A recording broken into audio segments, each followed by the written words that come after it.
In this video, I'll show you how to add automatic subtitles to your videos in Canva. Let's get started. First, open Canva and sign into your account. Click Create a Design, then choose Video or open an existing video project.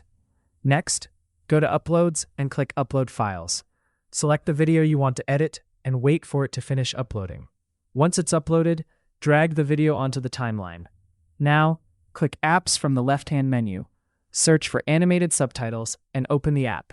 Select your video on the timeline to make sure it's highlighted. Then click Start to generate subtitles.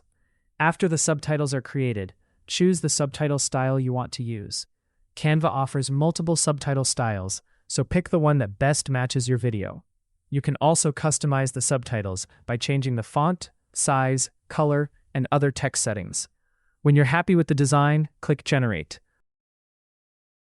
Review the subtitles to make sure everything is correct.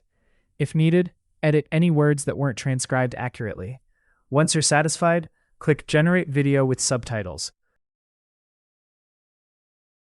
Finally, download your video or add it to your Canva design, and that's how you can add automatic subtitles to your videos in Canva. If you found this tutorial helpful, don't forget to like, subscribe, and turn on notifications for more Canva tutorials.